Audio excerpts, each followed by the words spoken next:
In the US, the median income in 2021 was $5,809 per month. Only 8.8% of people were millionaires, and 95% of all millionaires in America have a net worth between $1 and $10 million. While a higher net worth usually correlates with a higher income, it's not always the case, and a lot of people have most of their paper wealth tied to their home or other illiquid assets. With the recent surge in popularity around using AI to do just about anything, I thought of asking ChatGPT to come up with a plan for a 28-year-old person to become a millionaire within 10 years, making $5,000 per month and looking to create his or her own business. Achieving a liquid net worth of $1 million with those metrics is very hard. When you make $5,000 per month, you will only have made $600,000 liquid after 10 years.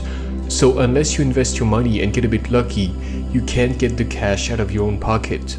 But if you're looking at a paper net worth, including assets that you can't liquidate right away, things become more realistic. If you had invested $500 in the S&P 500 every month for the past 10 years, you would now be sitting on $116,000. But the best way to increase your net worth without relying too much on luck is often to create your own business, and we'll get back to that a little later. In this video, we'll cover an entrepreneurship plan based on 6 different parts generated by ChatGPT. Each part starts with the AI tips, and I then add my own insights based on my experience as an entrepreneur and business owner. The first part of the ChatGPT plan is to identify your strengths and passion. Start by figuring out what you're good at and what you enjoy doing. This will help you identify potential business ideas that you're truly passionate about. It took me years to start working on my blog and this YouTube channel and committing to it because I couldn't pick one thing out of all my interests. Before starting to write online, I tried dozens of other things.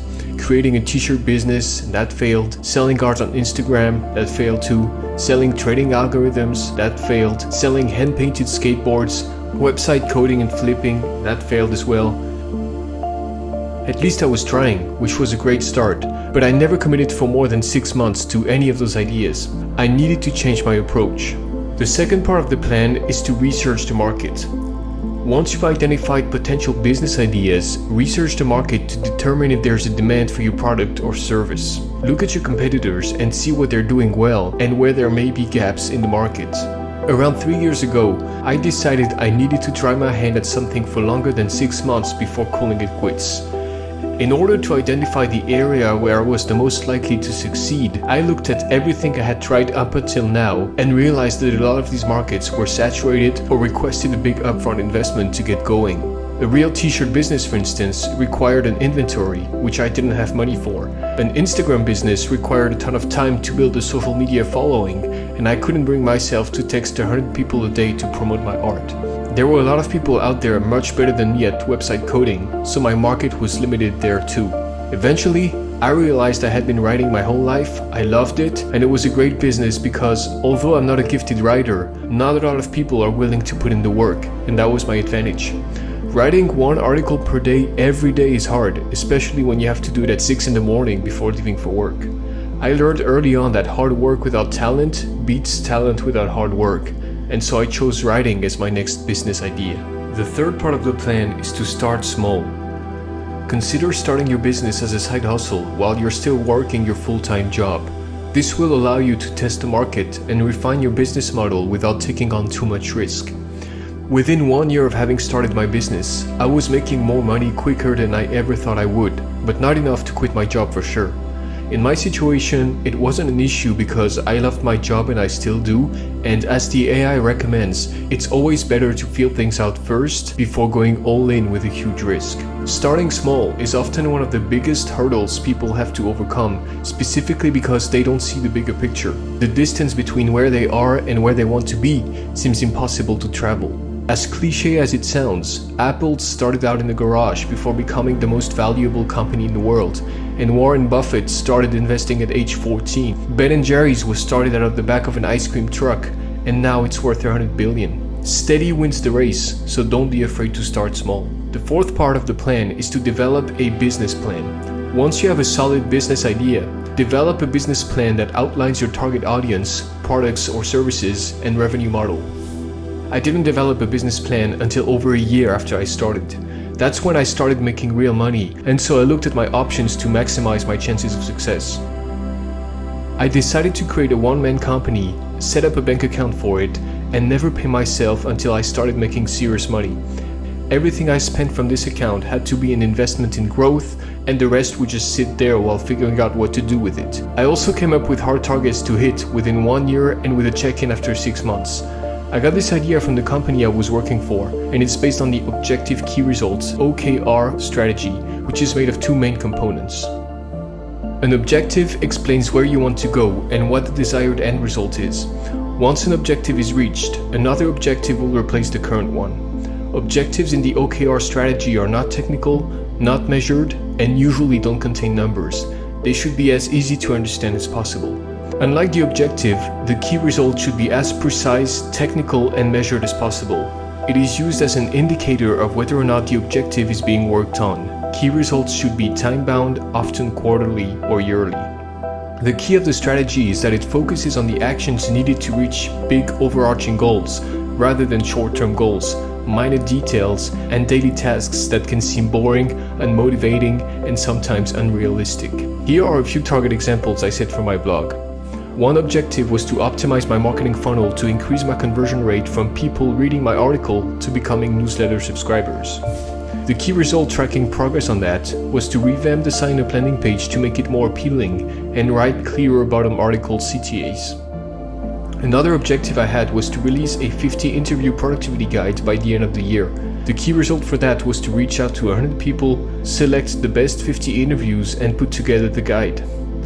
Finally, I wanted to make money from my own digital products, and so the key result here was to release a premium version of my interview guide with 75 interviews instead of 50 and promote it on my website right after people downloaded the free version. The fifth part of the plan is to leverage technology. Use online platforms to market your business and engage with potential customers. Set up social media accounts, create a website, and consider investing in SEO to help your business show up in search results. Especially as an online writer, investing in technology that can help me increase my reach has always been paramount. I'm not big on social media, so I tend to stay away from it, and I've used paid Google ads before without too much success. In general, I find that the tools I get the most value out of are either cheap or free, and the highest returns on investment I get are almost always from hard work. For instance, I wrote a Google top-ranking article on TikTok that gets me thousands of visits to my website every month. Of those visits, a few convert into sales. Here is a quick overview of some of my favorite tools I use and how much they cost me per year. Zapier is an amazing automation tool that costs $712 per year. Revolut costs $330, and that's my banking app for my business. SendOwl costs $230, and it enables me to sell digital products online. And Elementor is an amazing website building platform that costs $100 per year. The sixth and last part of the plan is to reinvest profits. Instead of taking all your profits out of the business, consider reinvesting them back into the business to fuel growth. This could include investing in marketing, hiring employees, or developing new products or services. 2 years after having created my business, I still haven't paid myself a dime in salary or even a bonus. Of course, I've spent on gear, stuff I enjoy using, and that's rewarding too, but I never took cash out of the account for myself. That's another upside of keeping your job for the first few years. All the money you make from your business is a bonus, and so even a few $100s per month can stack up very quickly. Even though I sometimes spend a lot of money on new gear and equipment, I rarely spend more than what I make every month. At the end of the day, even if you can build a business that consistently generates $100,000 per year for 10 years, you won't get to $1 million in cash after taxes and expenses. So why then include the $5,000 salary metric? Because again, keeping a job on the side will let you keep the business money in the business account and reinvest it into growth. The truth is, a business is only worth what someone is willing to pay for it, and lucky for us, investors invented an indicator to estimate how much they would want to pay for any business in any industry. It's called EBITDA. EBITDA is an acronym that stands for Earnings Before Interest, Tax, Depreciation, and Amortization. EBITDA is an indicator that is often used by investors or prospective buyers to measure a business's financial performance. When looking to put a price on your business, potential buyers look at the EBITDA and multiply it by a number based on which industry your company fits in. A blog/writing business would fit in the online services category, which has a multiplier of 15.88. Based on that number, if your business can make $8,333 per month and you find the right person to sell, and if you're good at showing value, you can technically sell for $1 million plus.